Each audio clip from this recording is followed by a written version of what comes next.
Welcome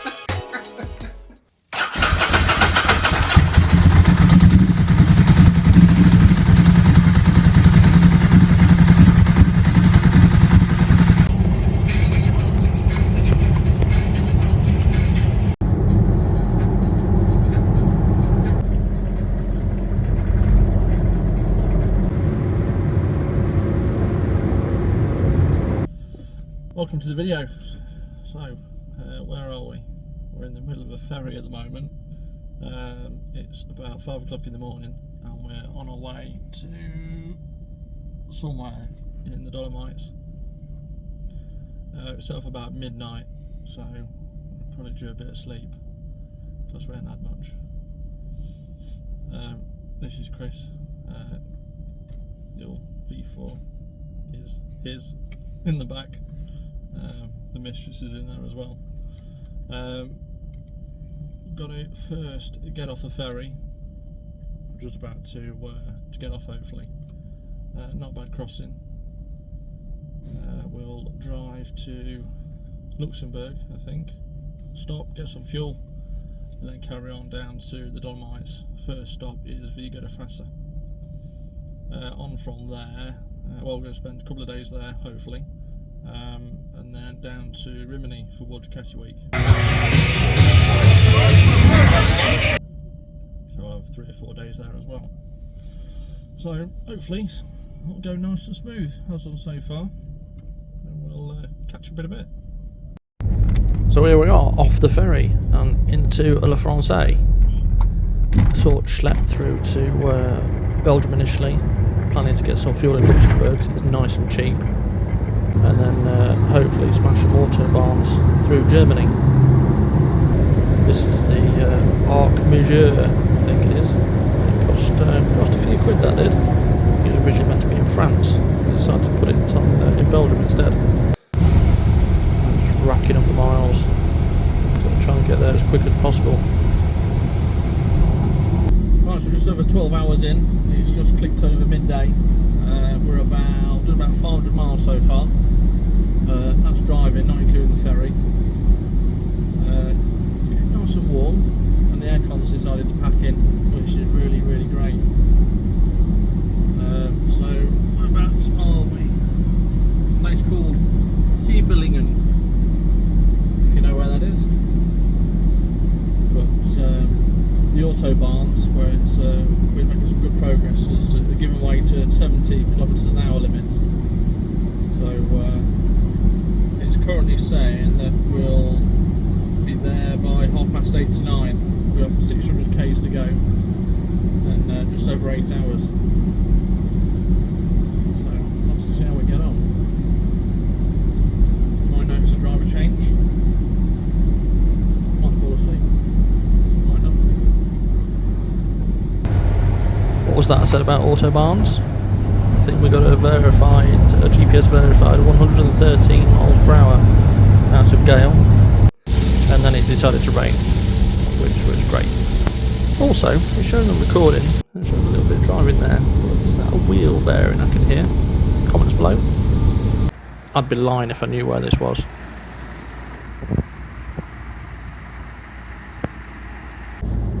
Mercifully, the pouring rain, boring straight roads, gave way to magnificent mountain scenery. It just took a bit longer. Oh, and the odd tunnel.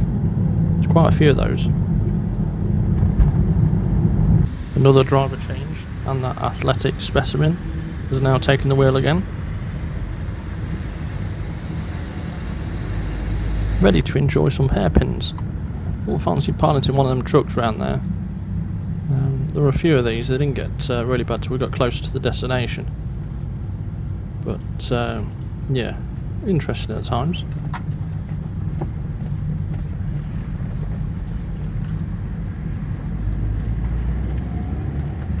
Having 2 daughters, I've now been forced to find that rainbows are amazing and beautiful and pretty, and I must look at them at any opportunity.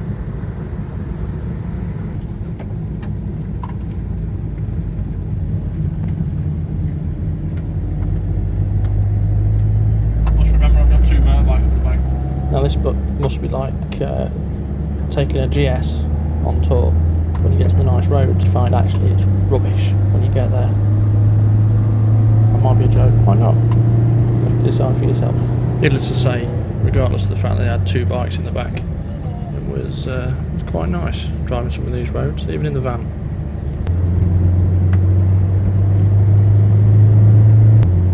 Oh look, another tunnel. So a few more hours of that and we finally got there. The wider open roads go way to very tight nadgery bits, which we didn't film, but eventually getting there just as it was getting dark. Aside from the air conditioning, Gale's absolutely flawless the entire trip.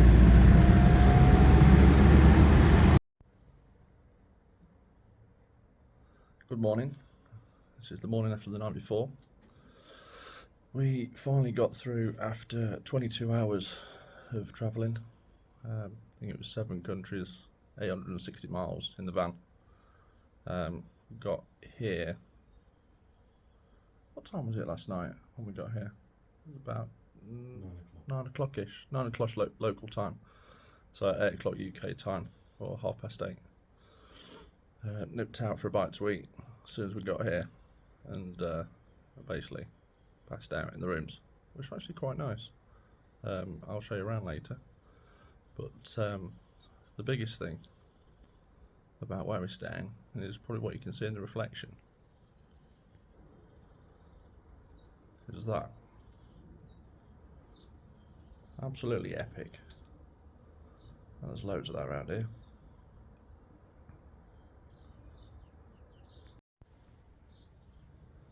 So plan for today, we'll get the bikes out. As you've just seen, it's a bit damp at the moment, but that should pass. It's predicted thunderstorms for later on this afternoon. So hopefully the roads will dry this morning. We'll get out, do a little run, and then get back before it pees it down. Now I know I might have mentioned it already, and you'll probably hear it a few times on this trip, but look at that view. Absolutely spectacular. The digs were sort of separated enough away from the main hustle and bustle of the larger towns, set in a small village of Vigo di Fassa. The place itself was absolutely fantastic. So if you come across it on Airbnb, I think it is, or even booking.com, it might have been, then I'd highly recommend it. If I can, I'll put the link in the description below. But lovely place, and the hosts were absolutely fantastic. You couldn't get a nicer couple of hosts. Right, welcome to a rather wet Vigo di Fassa, or nearby. Not quite there. We've come out a little way. We're faffing with the old Cardo GoPro, and it's electrical. There's been a bit of a prat. And we knew it was going to rain today, but it's been a bit off and on. So depending on where you are, sometimes it's some places it's wet. You can see the cloud. So hopefully it'll clear up as we go a bit further.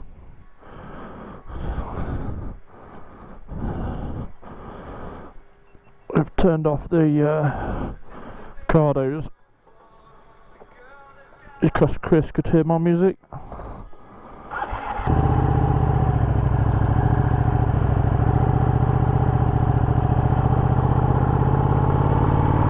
So, a bit bloody miserable at the minute.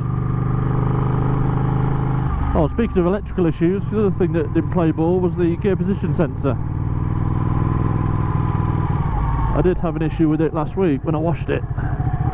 It must have, cause it sits at the back of the engine, which is where the gearbox is and stuff. Maybe the seal's gone or something. Maybe some water's just stuck between the seal. But when it got wet, it was telling me I was in neutral, or telling me I was in first when I was in neutral, and fifth when I was in sixth. So that'll probably come back shortly, but it'd be nice to get out of this weather. Unfortunately, going a bit higher up means we'll probably get a bit more of it, so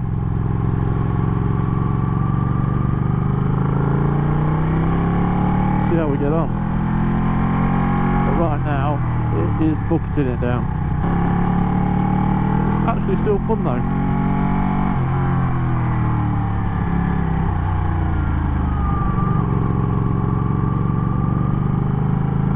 We've got about 2 hours riding from this actual point, so we'll see how we get on. Right.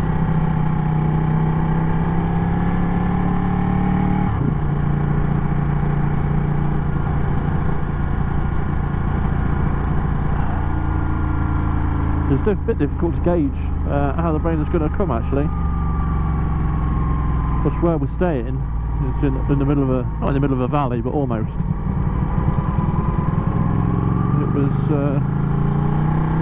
It seemed to be, the rain was all on the hills, not in the valley. I mean, this road looks dry to me. I don't know if it does on camera, but it looks dry to me. Tomorrow is looking glorious though, so we'll get through today.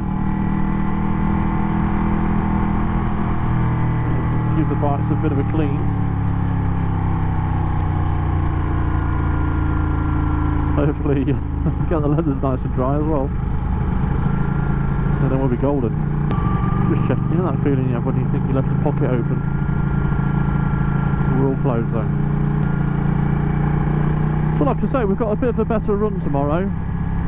Today's only a couple of hours, but tomorrow's more like 5 or 6 hours. It's not a massive distance. Obviously you can't cover the miles roads like this. I think today's only a sort of 50-mile route, but the speeds you're going, you're just not covering the ground. I found that yesterday in the van on the way up. Only sort of 100 miles, but it said 3 hours.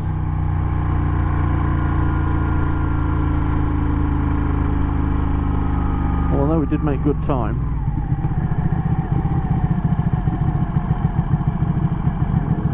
it still takes a good while.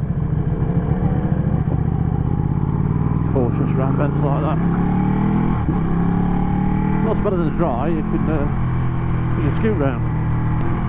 Very kindly, the landlady has, I say landlady, property owner, she's very kindly let us use their garage while we're here, which is not something we expected. Lovely little nice underground garage. Probably it's an L shape, or like a triple double, if that makes sense. Single car entrance, but the size of 3 double garages. In an L shape when you get in underground. And the owner said that her husband built the place almost 20 years ago. He's an architect. And then more recently, well, they used to use it as their home, all of it as their home. And then more recently, they've decided to open it up to as an Airbnb, which is how we booked it.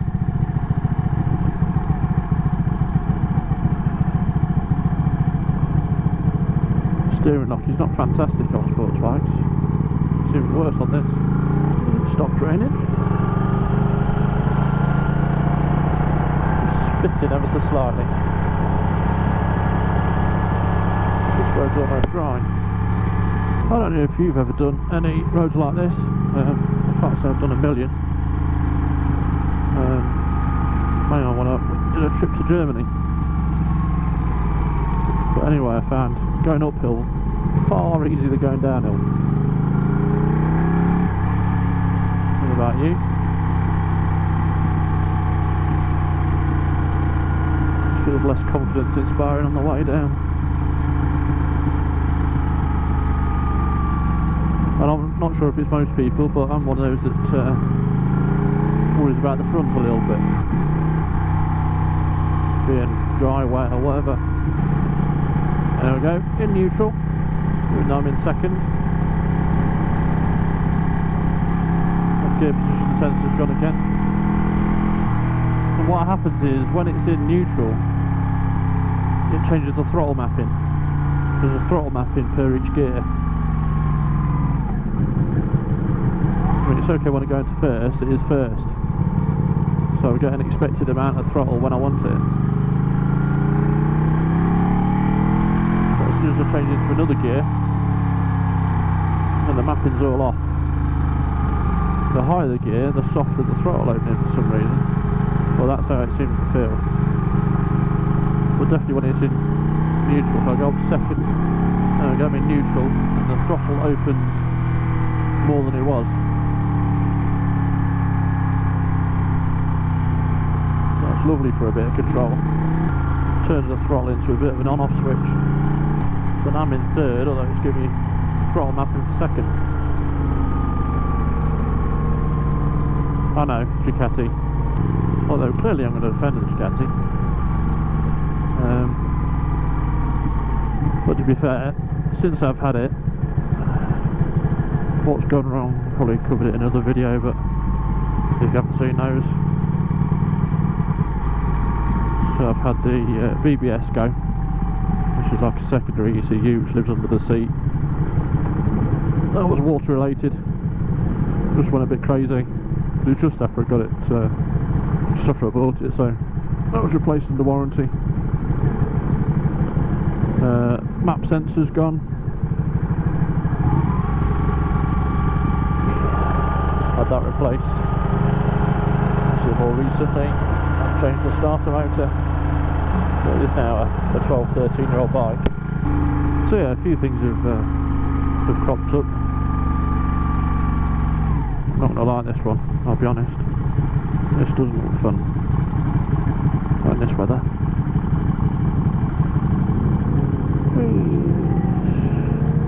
Hey, look down there.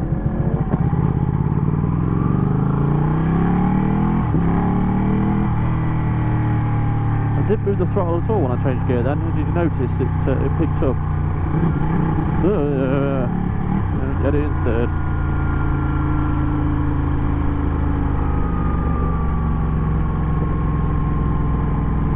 When it dries out, it's okay. But it's funny because it doesn't take much for it to happen as soon as it gets a bit damp. So I'm wondering whether it's the actual sensor itself that goes into the engine to the top of the gearbox. Surely it can't be the plug that's getting damp. That's why I've got the tools. I can change it, I just need to find one. And I thought with it drying out before I set off and running okay, I didn't think I would need one. I don't really have time anyway. It was only the Wednesday before we set off that I noticed there was a problem. But you'd hope going to World Ducati Week that I might be able to source one. It doesn't look too tricky to fit. It's just hopefully a normal spanner, or I've got an adjustable spanner anyway. If I can just sneak that in. If not, unplug the wire and feed one of the other spanners down the wire, or feed the wire through the spanner.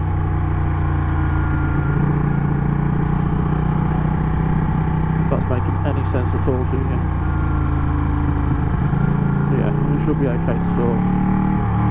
In the meantime, I'll just stick to first gear. Which is not as nice as being on a V4 in first gear, if I'm honest. It's a much longer first gear than this. On the V4 I find you have to drop down to first gear quite a lot for sort of town work. Down to 30.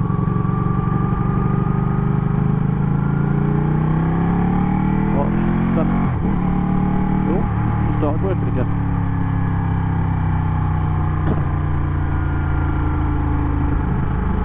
Actually, what are you doing? I did forget to put my contact cleaner in. The electrical contact cleaner, I was going to bring that, but I forgot. So I've got a couple of cloths, maybe I'll get it off. Maybe give it a good wipe down. Maybe check the seal and stuff. But the issue with that, if I do take it off, and it is the seal, and it's not very healthy, it might, completely remove any sealing so the actual seal itself might be damaged or ripped or what. I don't know where it is. I've never had to change one before.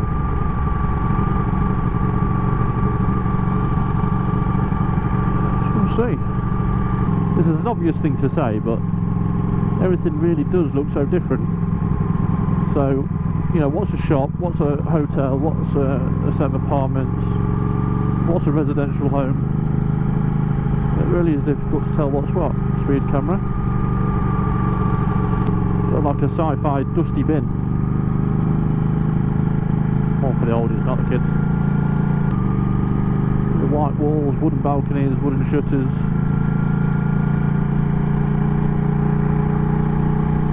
Obviously in the middle of a mountainous forest, you're going to find a lot of wood, aren't you? So it kind of follows.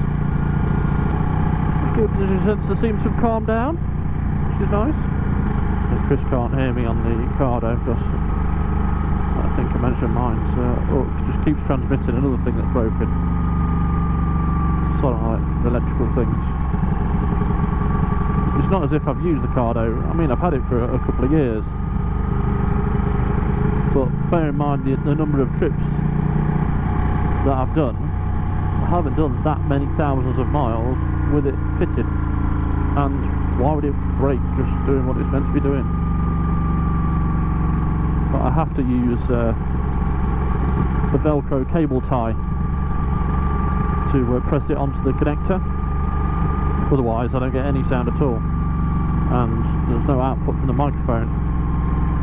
But then when I do that, anybody that's in a group with me just hears constant here's my music and here's my bike, so the microphone's always open, which just drives people mad. So for something that costs, I don't know, what are they now, about 300 quid?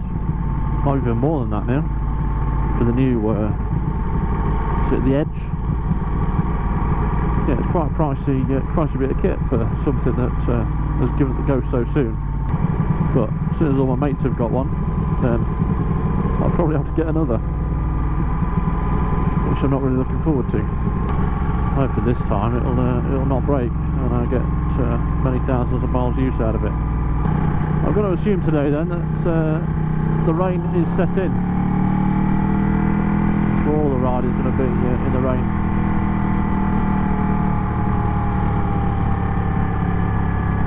But you sit around the digs doing nothing.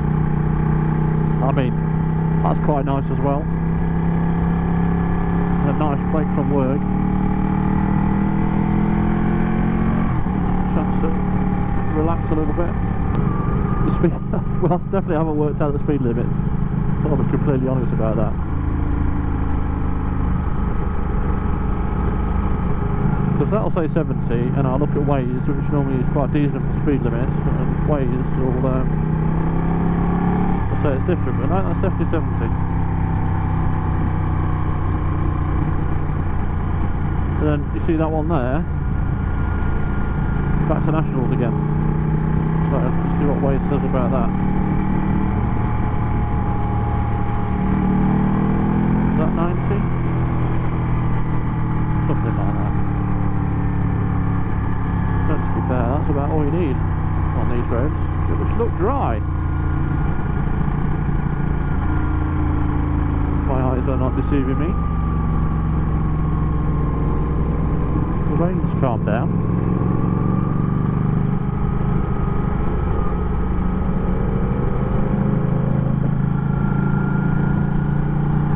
Rain off my visor.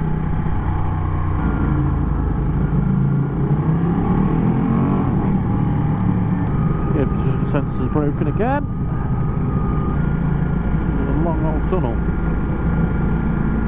Some of the tunnels are absolutely epic. I mean, the amount of nous to actually do these must have been crazy at the time. So how do you know where you're going inside a mountain? Oh, it's nice to have dry roads.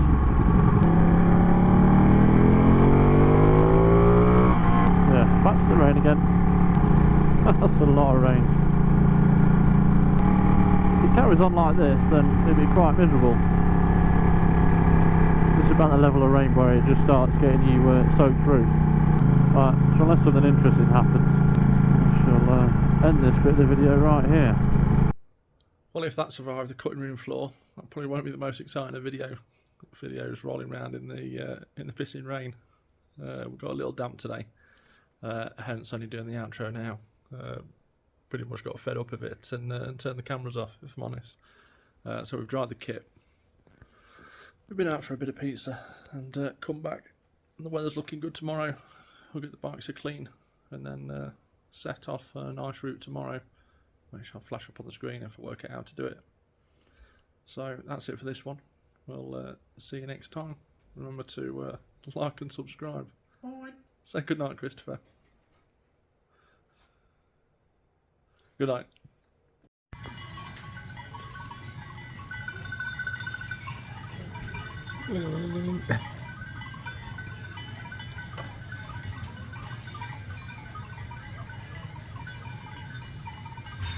Must be coming down for tea.